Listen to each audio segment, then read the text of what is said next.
m'entendez? Moi non plus. Je ne m'entends pas. Et là, excellent.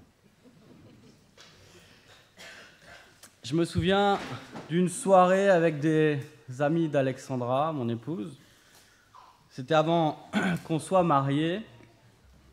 Je crois que c'était un anniversaire et je commençais à discuter avec l'une des personnes présentes. Et assez naturellement, elle apprend que je suis pasteur stagiaire. Et donc, la discussion s'oriente autour du sujet de la foi. Et à un moment de la discussion, je me souviens très bien d'une phrase qu'elle a prononcée.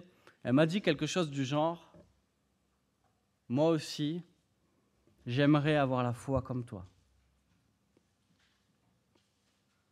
Et si vous dites la même chose ce matin que cette personne, vous êtes au bon endroit.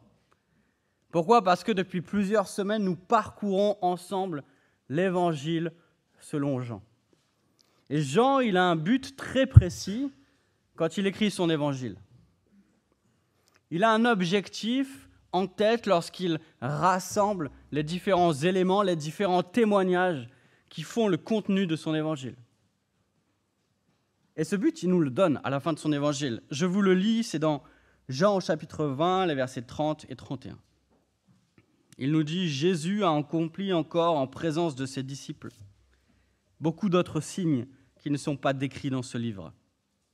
Mais ceux-ci ont été décrits afin que vous croyiez que Jésus est le Messie, le Fils de Dieu, et qu'en croyant, vous ayez la vie en son nom. » Vous voyez, tout l'évangile de Jean tourne autour de la question de la foi. Et à travers toutes les rencontres de Jésus, Jean veut nous montrer à quoi ressemble la foi. On a vu la rencontre de Jésus avec Nicodème, un chef religieux au chapitre 3. On a vu à l'opposé du spectre social la rencontre de Jésus avec la femme samaritaine au début du chapitre 4. Et ce matin, on lit une nouvelle rencontre que fait Jésus. C'est toujours au chapitre 4. Prenez avec moi Jean 4, 43 à 54.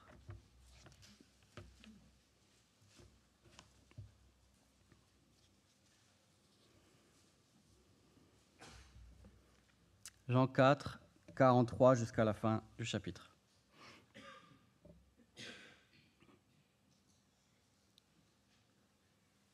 Après ces 2 jours, Jésus partit de là pour se rendre en Galilée, car il avait déclaré lui-même qu'un prophète n'est pas honoré dans sa propre patrie.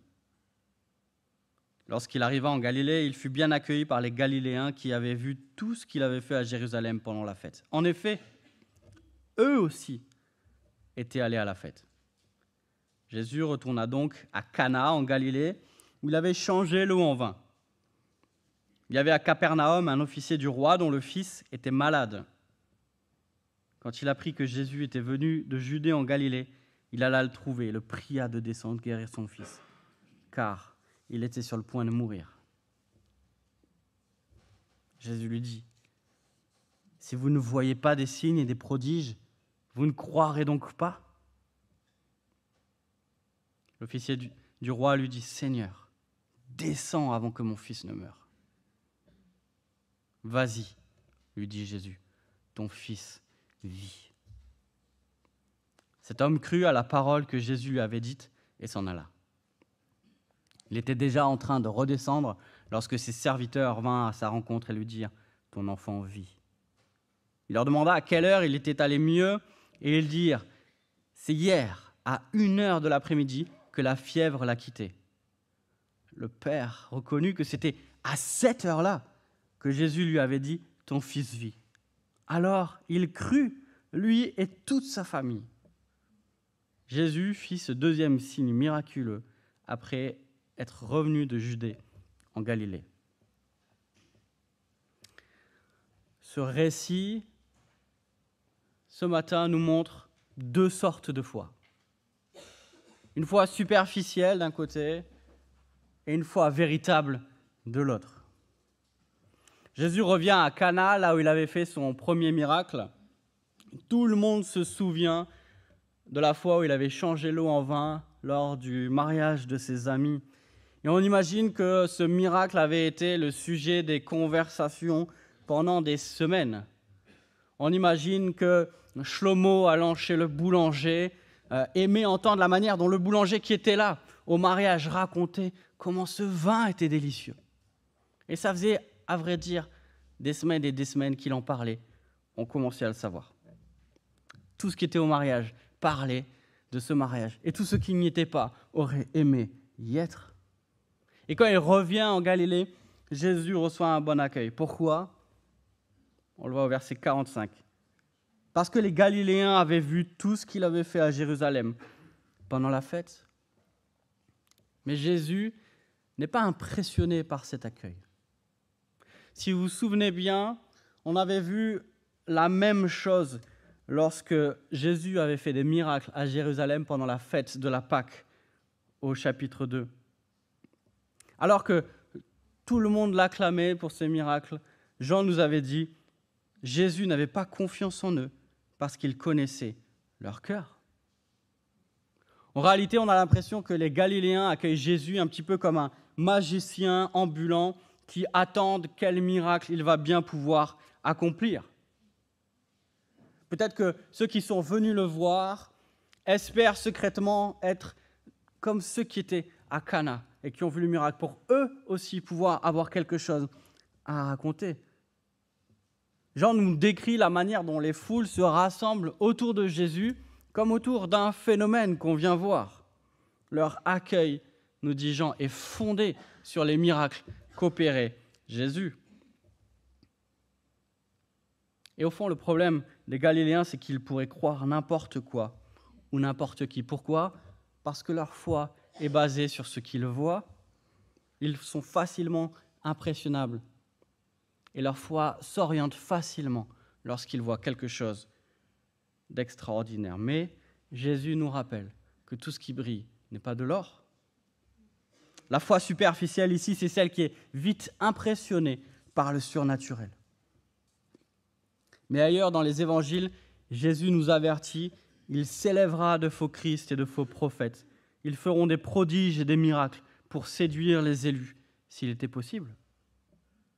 Paul, dans l'une de ses lettres, la deuxième lettre aux Thessaloniciens, avertit, l'homme impie apparaîtra par la puissance de Satan avec toutes sortes de miracles, de signes, de prodiges mensongers.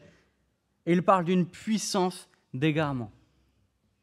Jésus lui-même, dans son sermon sur la montagne, tout à la fin du sermon, avertit avec ces mots durs, je vous lis. Ceux qui me disent « Seigneur, Seigneur » n'entreront pas tous dans le royaume des cieux, mais celui-là seul qui fait la volonté de mon Père qui est dans les cieux.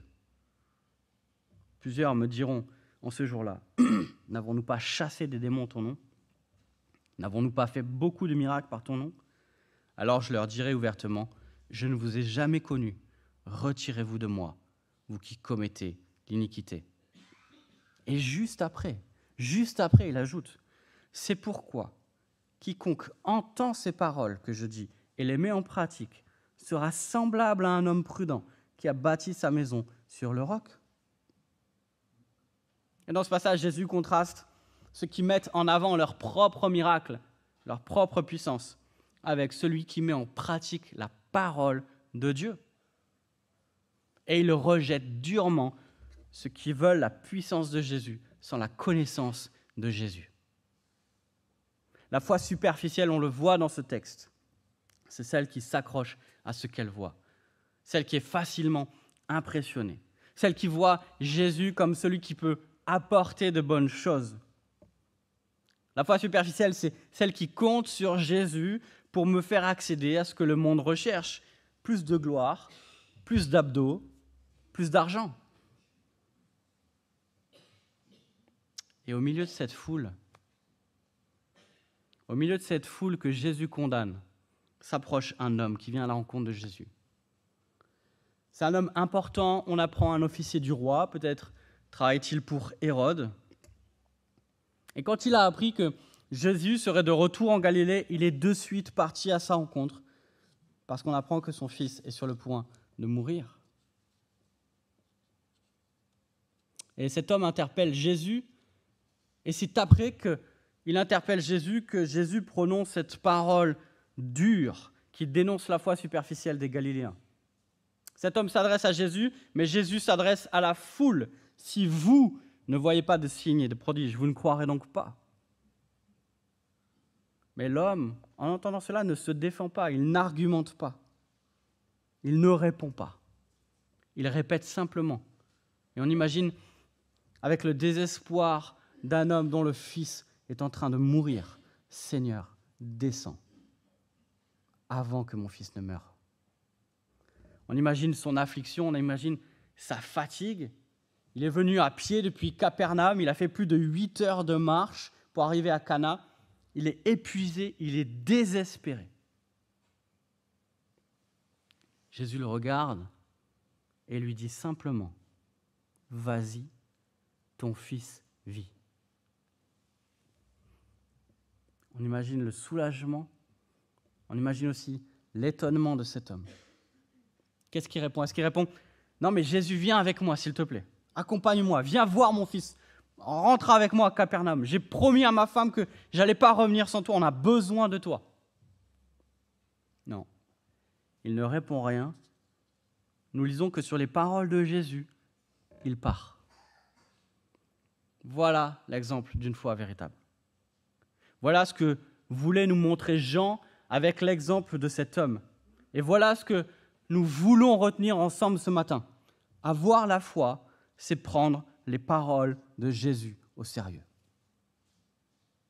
Ce père a cru Jésus sur parole. Regardez au verset 50, à la fin du verset 50. Cet homme crut à la parole de Jésus et s'en alla. Il suffit d'une parole pour que cet homme qui a marché 8 heures, cet homme qui est désespéré, cet homme qui est affligé, reparte. Pour qu'il rebrousse chemin, pour qu'il retourne chez lui. Et on imagine le dialogue de cet homme, ce dialogue intérieur, alors qu'il est en train de rentrer chez lui, qu'il a encore 8 heures de marche pour retrouver son fils. J'espère que mon fils va bien. Oui, je sais qu'il va bien, le maître l'a dit. Je connais ce dont il est capable. On m'a raconté ce qu'il a fait. Oui, mais quand même, il aurait dû venir. Il aurait dû m'accompagner. Non, je sais ce qu'il m'a dit. Je veux m'accrocher à sa parole. Il m'a dit, ton fils vit. On imagine qu'il hâtait le pas, qu'il se dépêchait pour réduire au maximum cette trentaine de kilomètres qui le séparaient de son fils.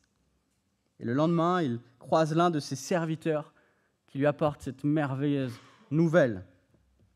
Ces 3 mots qui ont changé l'état de cet homme. Ces 3 mots qui ont changé l'affliction en joie. Ces 3 mots qui lui ont fait oublier ses fatigues, ses dizaines d'heures à marcher. Ces 3 mots qui ont rassuré cet homme d'avoir placé sa foi dans la parole de Jésus. Ces 3 mots, ton fils vit. Il entend de la bouche de son serviteur les paroles mêmes de Jésus. La parole de Jésus s'est accomplie. La veille, cet enfant était fiévreux. Dans le lit, on imagine, depuis plusieurs jours. La famille est assemblée autour de lui. Sa mère fait des allers-retours pour placer des linges froids pour faire descendre sa température. Ses frères qui, d'habitude, le chamaillent, sont assis autour du lit et ne disent rien. Les voisins se bousculent à la porte pour prendre des nouvelles de l'enfant qui est malade et qui va mourir. Toute la famille attend avec impatience le retour d'Abba, qui est parti à Cana voir Jésus. Il doit revenir avec lui. Et là, à 1h de l'après-midi, le garçon qui était mourant se lève d'un bond. La fièvre l'a quitté. Pourquoi? Parce que Jésus a prononcé une parole à 30 km de là. La foule avait une foi superficielle parce qu'il s'attachait à ce qu'il voit sans prendre au sérieux ce que Jésus dit. Cet homme avait une foi véritable parce qu'il a pris au sérieux ce que Jésus a dit alors qu'il n'avait encore rien vu. Avoir la foi, c'est prendre les paroles de Jésus au sérieux. Je me suis demandé en préparant cette prédication, en méditant sur ce texte, qu'est-ce qui nous empêche aujourd'hui de prendre les paroles de Jésus au sérieux? Qu'est-ce qui fait qu'on n'est pas comme cet homme et que quand Jésus dit quelque chose, on fait immédiatement ce qu'il nous dit?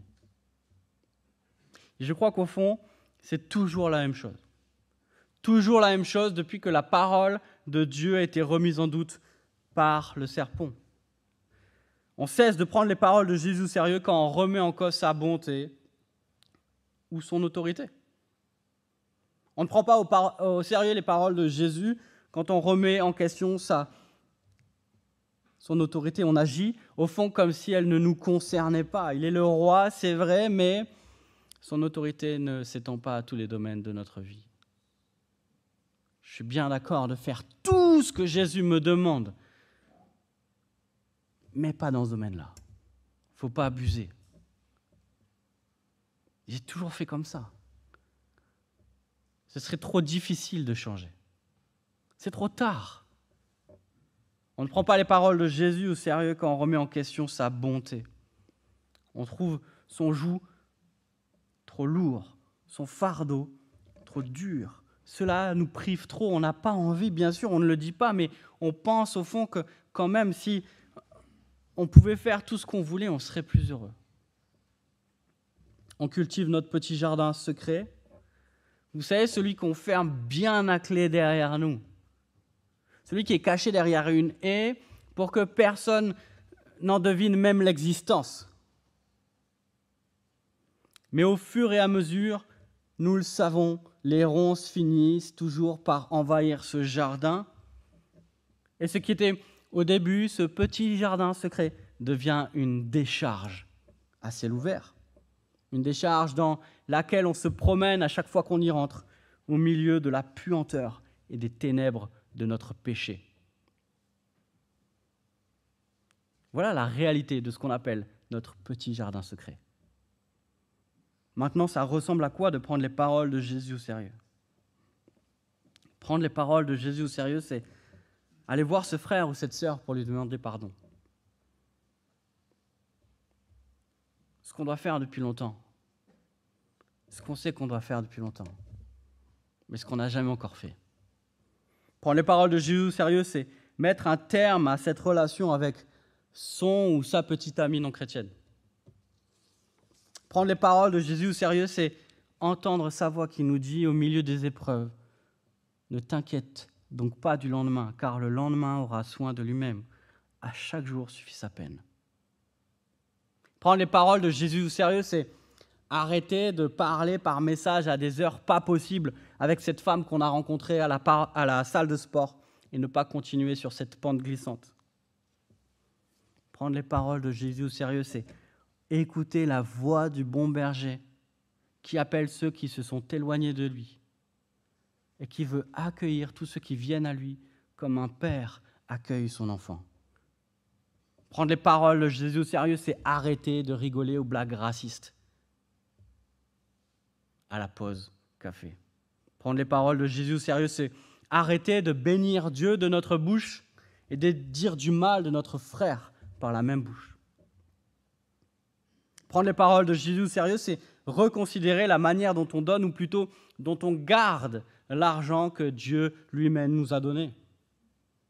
Prendre les paroles de Jésus au sérieux, c'est arrêter de s'accrocher à la honte d'une expérience passée, parce que Jésus nous dit qu'il nous a purifiés par son sang. Prendre les paroles de Jésus au sérieux, c'est transmettre la foi chrétienne à ses enfants, les aider à développer une vision biblique du monde parce que Jésus est Seigneur. Prendre les paroles de Jésus au sérieux, ça ressemble à l'attitude de cet homme que j'ai connu. Une semaine après la naissance de son fils, on lui diagnostique une méningite bactérienne. Et j'étais loin d'imaginer la douleur, l'angoisse que ce genre de nouvelles pouvait amener quand on la donne à un parent et surtout à un jeune parent. Et quand j'y repense, je mesure l'épreuve que ça a dû être pour lui et pour sa famille. Et au milieu de cette nouvelle, au milieu des longs jours d'attente, à la fois du diagnostic et aussi de l'état de son fils, je me souviens de la foi de cet homme qui restait accroché avec confiance sur son Seigneur et qui s'accrochait à ses paroles, son Seigneur qui lui dit « Ne crains point, je suis avec toi, je contrôle tout, je t'aime. » Et par la grâce de Dieu, ce bébé n'a eu aucune séquelle. Quand Jésus parle, mes amis, nous devons prendre ses paroles au sérieux. Quand Jésus parle, nous devons prendre ses paroles au sérieux. Mais on ne doit pas oublier que notre obéissance ne nous fait pas gagner la faveur de Dieu. On n'obéit pas pour se sentir mieux ou se sentir meilleur. On obéit parce qu'on reconnaît que les paroles de Jésus sont les paroles de Dieu. Nous obéissons à Christ parce qu'il a obéi pour nous. Nous n'obéissons pas pour obtenir quelque chose de Dieu. Nous obéissons parce que nous avons obtenu quelque chose de Dieu, par sa grâce. Nous n'obéissons pas pour avoir la faveur de Dieu. Nous obéissons parce que nous reconnaissons que ce Jésus qui nous parle, c'est le roi de l'univers. C'est celui qui guérit les malades, celui qui calme la tempête, celui qui chasse les démons, celui qui ressuscite les morts d'une parole. Celui qui a dit à une trentaine de kilomètres, « Ton fils vit », et le même qui a dit à son ami qui était mort, « Lazare, sort ». Et l'enfant a été guéri, et Lazare est sorti du tombeau.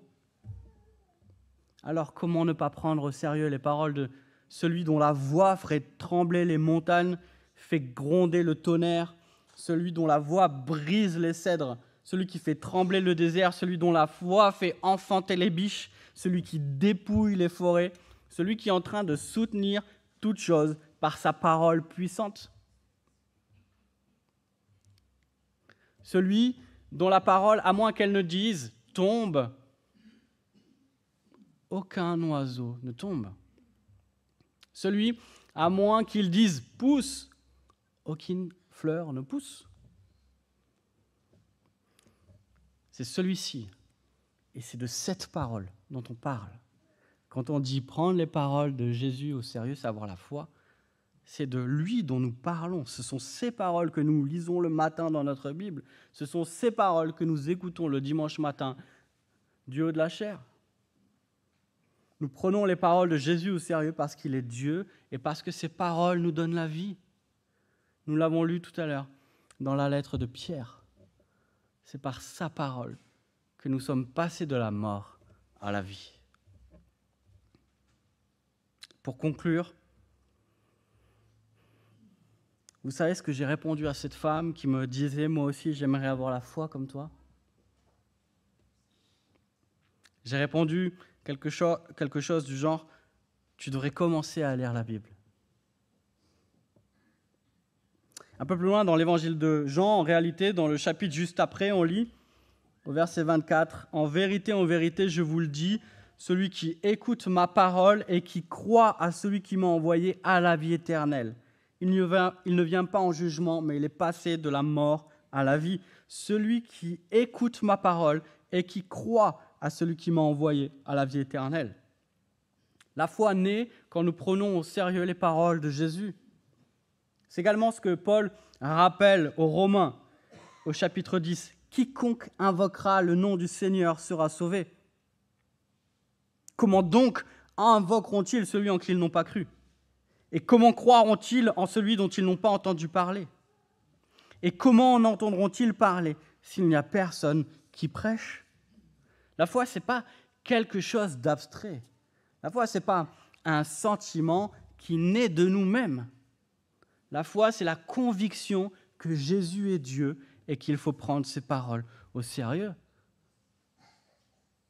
Paul conclut au verset 17 du chapitre 10. « Ainsi, la foi vient de ce qu'on entend, et ce qu'on entend vient de la parole de Christ. » Alors si ce matin, vous vous dites, « Moi aussi j'aimerais avoir la foi comme vous êtes au bon endroit, revenez dimanche prochain. Venez découvrir avec nous qui est Jésus, la manière dont lui-même se décrit. Pas la manière dont vous l'imaginez, pas la manière dont vous l'avez entendu décrire dans les médias ou lu dans des livres, la manière dont lui-même se présente dans sa parole. Venez écouter comment il a changé notre vie et voir comment il peut changer la vôtre. Et si vous avez été invité ici par l'un de vos amis qui fréquente cette église. Demandez-lui de commencer à lire la Bible avec vous. C'est comme ça qu'on découvre Jésus et c'est comme ça qu'on a la foi. C'est dans la Bible que l'on découvre Jésus, qui est l'auteur et l'objet de notre foi. J'aimerais prier avec vous.